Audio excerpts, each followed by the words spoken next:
The snow is falling. Not gently, not peacefully. This is the kind of snow that kills. 50,000 men stand at the base of a mountain range that shouldn't be possible to cross. Not in winter, not with an army, definitely not with 40 war elephants that tower over the frozen landscape like prehistoric gods. The wind screams across the peaks of the Alps. It's 218 BC. The temperature is somewhere around -20 degrees Celsius. A young Roman scout crouches behind a boulder near the base camp. His hands are shaking, not from cold, from terror. Because what he's seeing shouldn't be happening. An entire African army crossing the impossible, bringing hell itself toward Rome. He watches as one of the massive elephants loses its footing. The beast tumbles, its trumpet of agony echoes through the mountains. 10 men go down with it. The sound of breaking ice, breaking bones, breaking impossibility. But the army doesn't stop. They keep moving, and at the front of this supernatural nightmare, sitting on horseback, staring at Rome across the mountains with one eye, is a 30-year-old black African general who was already sworn to destroy the greatest empire the world has ever known. His name is Hannibal Barca, and he's about to do the impossible. Here's what they never told you in school. The man who nearly ended Rome wasn't European. He wasn't white. He was African, from Carthage, modern-day Tunisia, a Phoenician African general who spoke multiple languages, studied military strategy like it was poetry, and made the Romans so terrified that mothers used his name to scare children for the next 200 years. Hannibal is at the gates. 5 words that made the most powerful civilization on Earth evacuate entire cities. That here's the part that should make you angry. You probably saw a movie version of this story. Maybe you read about it in a textbook, and chances are they showed you a white man. They erased his African identity. They whitewashed one of the greatest military minds in human history. Why? Because the truth threatened a narrative that colonial powers spent centuries building. The narrative that Africa had no history, no genius, no power. Hannibal Barca proves that narrative was always a lie. And what he did over the next 15 years is so extraordinary, so strategically brilliant that military academies still study his tactics today. So let me tell you the real story. The one they tried to bury. To understand Hannibal, you need to understand where he came from. Carthage, a city so wealthy it made Rome look like a village. Located in North Africa, on the coast of what's now Tunisia, Carthage controlled the Mediterranean trade routes. They had the best navy in the world, the richest merchants, the most advanced civilization in the region. They were African, they were powerful, and Rome hated them for it.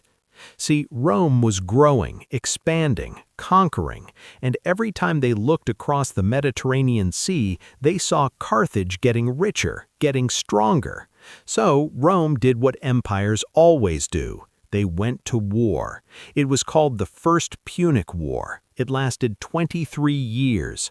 Carthage lost. They were forced to pay crushing war debts to Rome. They had to give up Sicily. They were humiliated. But here's what Rome didn't understand. Carthage doesn't forget. And the Barca family? They definitely don't forget. Hannibal's father was Hamilcar Barca, a legendary general, a warrior who fought Rome to a standstill during that first war. When Carthage surrendered, Hamilcar didn't accept it. He just relocated, took his family to Spain, started building a new power base, and he had a 9-year-old son named Hannibal. Ancient historians recorded what happened next. Hamilcar stood in front of an altar, a sacred flame burning. He looked at young Hannibal and said, "Place your hand on the sacrifice. Swear to me. Swear that you will never be a friend to Rome. Swear that you will be Rome's enemy for as long as you live." Hannibal placed his small hand on the blood of the sacrifice, and he swore. That oath would change history. Hannibal didn't just grow up hating Rome, he grew up studying them. His father trained him in everything: military tactics, languages, diplomacy, strategy, philosophy. Hannibal spoke Punic, Greek, Latin, Spanish, and probably several African languages. He could negotiate with kings, inspire soldiers, outsmart senators. By the time he was 26 years old, his soldiers made him commander of Carthage's armies in Spain. 26. Think about that. The most diverse, most skilled, most battle-tested army in the Mediterranean, and they chose an African general barely out of his 20s because he was that good. Hannibal spent the next few years consolidating power in Spain, building alliances with local tribes, training his army, and planning. Always planning. He knew Rome would come for him eventually. They couldn't stand the idea of Carthage rebuilding, so Hannibal decided to do something no one had ever done before. He would take the war to Rome. Not by sea, the Romans controlled the Mediterranean now. By land. Through the Alps. In winter. With elephants. When his advisors heard the plan, they thought he'd lost his mind. "It's impossible," they said.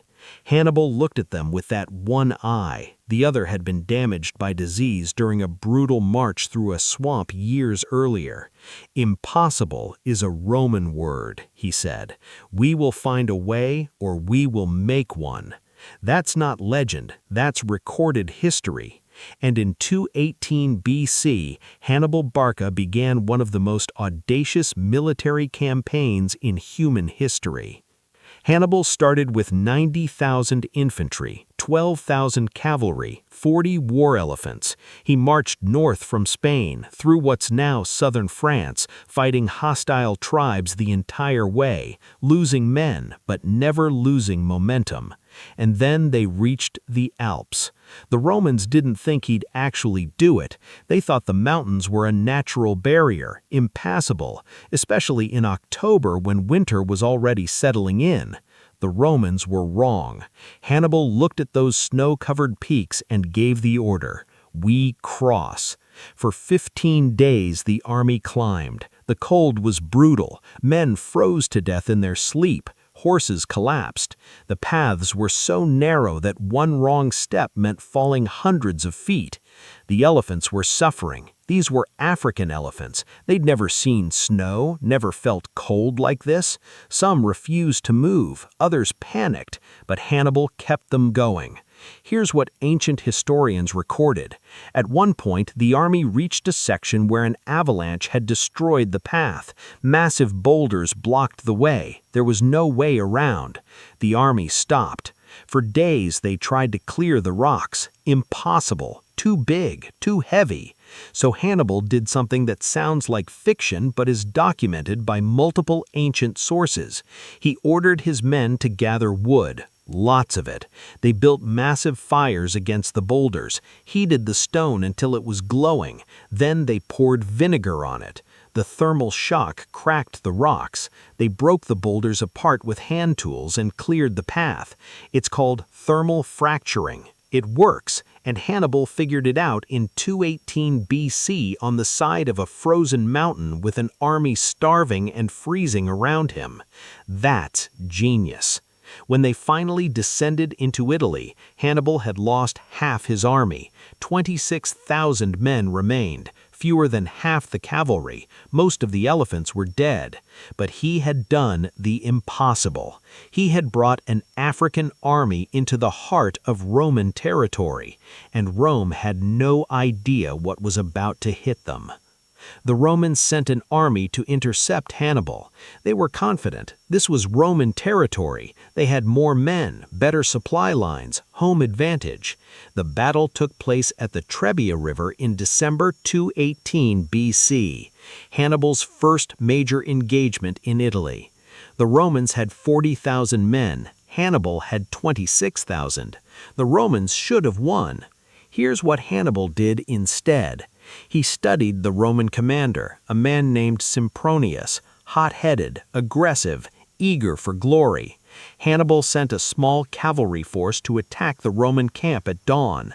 The Romans chased them. Sempronius saw what he thought was a chance to destroy Hannibal's cavalry. He gave the order, full army advance. But here's what Sempronius didn't know. Hannibal had hidden his best troops in the tall grass on both sides of the river. His brother Mago commanded them, 2,000 men, invisible, waiting. The Romans charged across the freezing river. They were cold, wet, exhausted from the early morning wake-up. They engaged Hannibal's center forces, and then Mago's hidden troops attacked from both sides. The Romans were surrounded, completely. 86,000 Roman soldiers packed into a killing zone with nowhere to run. It was a massacre, and it was just the beginning. For 2 years, Hannibal marched through Italy, winning battle after battle. The Romans kept sending armies. Hannibal kept destroying them.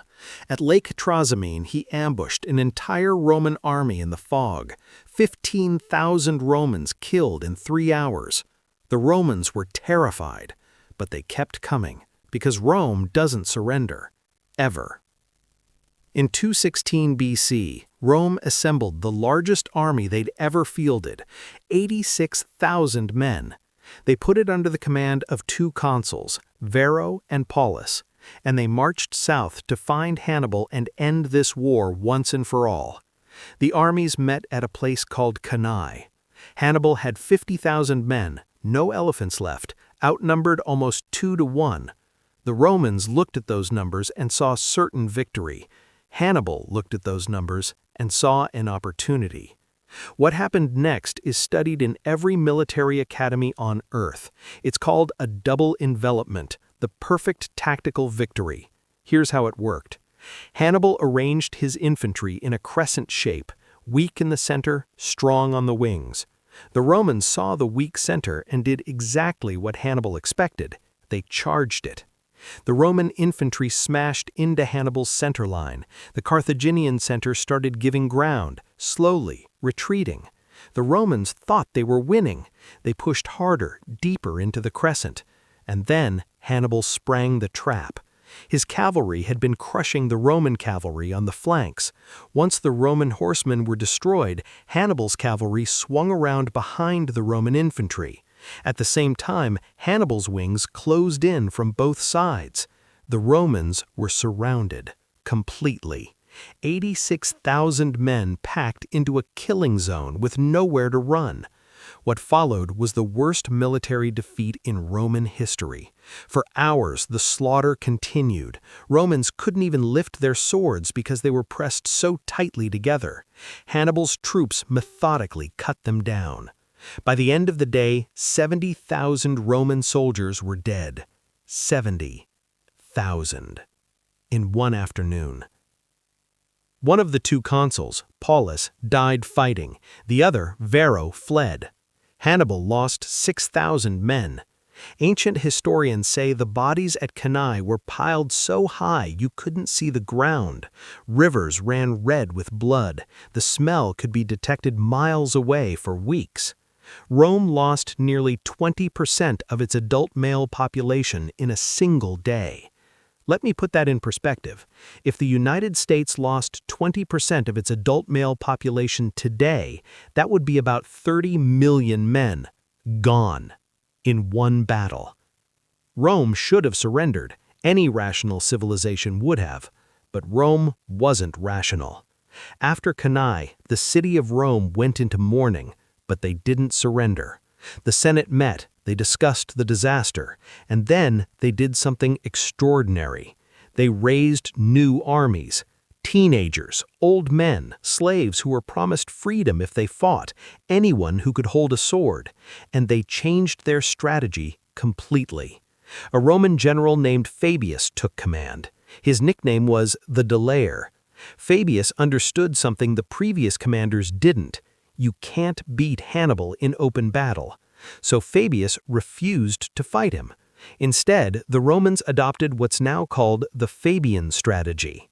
They shadowed Hannibal's army, destroyed crops before he could take them, cut supply lines, attacked foraging parties, harassed him constantly, but never, ever gave him the open battle he needed. It was psychological warfare, economic warfare, and it was brilliant. Because Hannibal had a problem. He was stranded in Italy. Carthage wasn't sending reinforcements. The North African homeland was dealing with its own problems. The Spanish territories were under attack from Rome. Hannibal kept winning battles, but he couldn't win the war. For 15 years he stayed in Italy, waiting for the support that never came. He controlled the countryside, but he couldn't take the cities. Rome's walls were too strong. Their resolve was stronger. And slowly the tide turned. In 207 BC, Hannibal's brother Hasdrubal finally brought reinforcements from Spain. Hasdrubal crossed the Alps with a new army.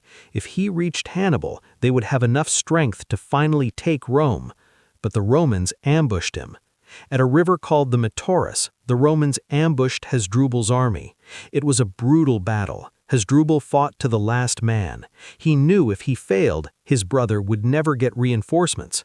The Romans killed him, cut his head, and then, in an act of pure psychological warfare, they catapulted Hasdrubal's head into Hannibal's camp. Imagine that moment.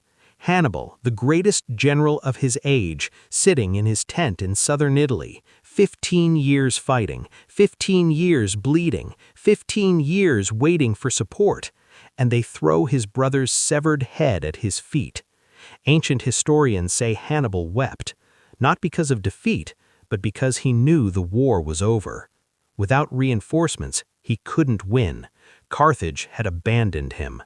But he didn't surrender. He stayed in Italy for 4 more years, fighting, surviving, never giving up. In 203 BC, Rome finally made a move that forced Hannibal to leave Italy. They sent an army to Africa, directly to Carthage, led by a young Roman general named Scipio. This guy had studied every single one of Hannibal's battles. He understood Hannibal's tactics better than anyone alive. Carthage panicked. They recalled Hannibal from Italy. After 15 years, the greatest general in history was finally forced to go home. The two armies met at Zama in 202 BC. Hannibal versus Scipio, the student versus the master. It was the first time Hannibal had fought in his homeland, the first time he'd fought with Carthaginian soldiers who weren't the hardened veterans from his Italian campaigns, and Scipio had learned everything. He used Hannibal's own tactics against him. He anticipated every move, countered every strategy. The battle was close, brutal, but Scipio won. Hannibal was defeated. For the first time in his life, the African genius lost. After Zama, Carthage sued for peace. The terms were devastating, crushing war payments, give up the navy, surrender territory. Hannibal became a civilian leader in Carthage. He tried to reform the government, make it stronger, more efficient, but Rome still feared him. Even in peacetime, even without an army, they sent demands to Carthage, "Give us Hannibal." So Hannibal fled. He spent the rest of his life in exile, moving from kingdom to kingdom, always running from Roman assassins, always one step ahead. He ended up in Bithynia, in what's now Turkey, working as a military advisor for a small kingdom. But Rome found him. In 183 BC, Roman agents surrounded his house.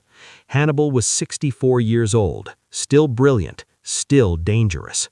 He could have been captured, paraded through Rome in chains, humiliated. Instead, Hannibal took poison. His final words, according to ancient historians, "Let us relieve the Romans of their anxiety. They are too impatient to wait for an old man to die." Even in death, he denied them the satisfaction. Now, here's the part that should make you angry.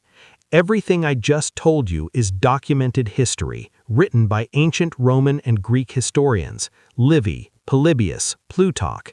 These were people who had access to first-hand accounts. Some of them lived within a generation of these events.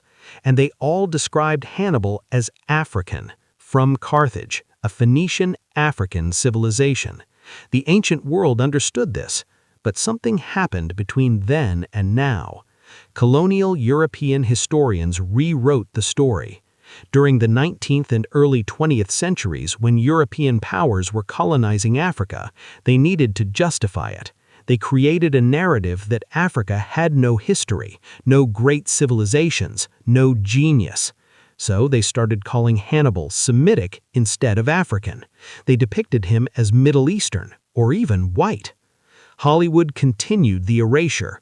Every major film about Hannibal, white actors. Textbooks, they minimize his African identity. They call him Carthaginian, but never emphasize that Carthage was in North Africa. Why? Because acknowledging a black African general who nearly destroyed Rome threatens the entire colonial narrative. It proves that African civilizations were advanced, powerful, and brilliant long before European contact. It proves that white supremacy was always built on lies. Here's what modern archaeology has confirmed. Carthage was a melting pot, yes, Phoenician roots, but after centuries in North Africa, extensive intermarriage with indigenous Berber populations, the ruling class, including the Barca family, would have been African. DNA studies of ancient Carthaginian remains show strong North African ancestry. Contemporary descriptions from ancient sources describe Hannibal's appearance in ways consistent with African features. This isn't speculation, this is science. Let me tell you more about what they erased. Carthage wasn't just rich, it was technologically advanced. They had sophisticated agricultural techniques, advanced shipbuilding, complex trade networks that spanned from Britain to sub-Saharan Africa. Their library was legendary. When Rome finally destroyed Carthage in 146 BC during the Third Punic War, they burned everything. Think about that. An entire civilization's knowledge gone. Rome kept some agricultural texts, gave them to their allies, but everything else, historical records, literature, philosophy, science, erased. This is what colonizers do. They don't just conquer, they erase. They rewrite history to make themselves the heroes. Rome did it to Carthage. European colonizers did it to Africa centuries later. The same playbook. Destroy the evidence, control the narrative, make sure future generations never know how great you really were. But here's what they couldn't erase. Hannibal's tactics are still taught at West Point, at military academies worldwide. The Battle of Cannae is studied as the perfect tactical victory. Generals from Napoleon to Patton studied Hannibal's campaigns. You can erase the man's face from history books, but you can't erase genius. Let's talk about what Hannibal actually accomplished. He kept the most powerful empire on Earth at bay for 15 years, with no support, stranded in enemy territory. He won battle after battle against superior numbers. He revolutionized military tactics, the double envelopment, combined arms warfare, psychological operations. Modern military strategy is built on concepts Hannibal developed 2,000 years ago. But more than that, he terrified Rome so completely that they never forgot. For 200 years after his death, Hannibal ad portas was a phrase Romans used when disaster was imminent. Hannibal is at the gates. Mothers used his name to scare children. Politicians invoked him as the ultimate threat. He became Rome's boogeyman. One African general did that, not with a bigger army, not with more resources, with pure genius. And Rome knew it. That's why they chased him until the day he died. That's why they destroyed Carthage so completely that historians argue about its exact location. They were afraid that another Hannibal might emerge, afraid that African power might rise again. Here's what modern education leaves out. The Second Punic War changed Rome forever. Before Hannibal, Rome was regional power. Strong, yes, but not dominant. After Hannibal, they became paranoid imperialists. They learned that they could never let anyone get that powerful again, so they started conquering everything, preemptively. Greece, Egypt, the Middle East, eventually half of Europe. The Roman Empire that dominated the ancient world, that controlled so much territory it shaped Western civilization forever, that empire was born from fear, fear of another Hannibal. An African general taught Rome that the only way to be safe was to conquer everyone. That's not taught in schools. They teach you about Roman glory, Roman engineering, Roman law. They don't teach you that Roman imperialism was a trauma response to getting destroyed by an African. They don't teach you that one of Rome's greatest generals, Scipio Africanus, got his nickname from defeating an African army. They appropriated African victory as their identity. That's colonization in a nutshell. Why does this matter now? Because history shapes how we see ourselves. When black children learn history, they're taught that Africa had no great civilizations until Europeans arrived. They're taught that slavery and colonization were the only times Africa mattered. That's a lie. Africa had Hannibal, Egypt, Mansa Musa, the Kingdom of Kush, Great Zimbabwe, Timbuktu, empires, universities, trade networks, military genius. But colonial education erased it. Because if you control history, you control identity. If you convince people they have no history of greatness, they won't fight for greatness in the future. That's why the erasure of Hannibal matters. It's not just about one general, it's about the systematic destruction of African history to justify oppression. Every time Hollywood casts a white actor as Hannibal, they're continuing that erasure. Every time a textbook calls him Carthaginian without emphasizing African, they're continuing that erasure. Every time someone argues that North African doesn't count as black, they're using the same colonial logic that justified slavery. The truth is simple. Hannibal Barca was an African genius who nearly destroyed Rome, and they've spent 2,000 years trying to make you forget. You want to know the saddest part of this story? Hannibal died believing he failed. He spent his final years running, hiding, watching his homeland suffer because of his war. He took poison rather than face capture. A genius, a military mind that comes along once in a millennium, and he died thinking he lost. But he didn't lose. He proved something that Rome spent centuries trying to deny, that African civilizations were advanced, that African generals were brilliant, that African power was real. Rome won the war, but Hannibal won something more important. He proved that they could be beaten. For 15 years, one African general made Rome bleed, made them afraid, made them change their entire worldview. That's not failure. That's legacy. So here's what I need you to understand. History is a weapon. Whoever controls the past controls the present. For centuries, colonizers rewrote history to make themselves heroes and everyone else savages. But the truth is still there, in archaeological evidence, in ancient texts, in DNA studies. Africa had genius. Africa had power. Africa had warriors who made empires tremble. Hannibal Barca is proof. He crossed the Alps when everyone said it was impossible. He defeated the greatest military power on earth repeatedly. He revolutionized warfare in ways we still use today. And they tried to erase him. They whitewashed his skin. They minimized his achievements. They buried his story. But here's the thing about truth. You can bury it, you can lie about it, you can try to erase it from history books, but it always comes back. Hannibal Barca was African. He was brilliant, and he nearly destroyed Rome. That's not opinion, that's history. The real history, the one they don't want you to know. So remember his name, share his story, teach it to your children, because every time someone learns the truth about Hannibal, the colonial lie dies a little more. And that's how we win. Hannibal Barca died in 183 BC. Rome destroyed Carthage in 146 BC. They burned it so thoroughly that historians still debate its exact layout. They salted the earth so nothing would grow. They erased an entire civilization. But they couldn't erase the memory of the African general who made them afraid. For 2,000 years his name has survived, and now you know why they tried so hard to bury it.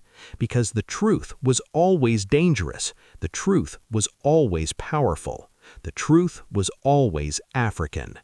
Hannibal ad portas. Hannibal is at the gates. And this time, he brought the truth with him.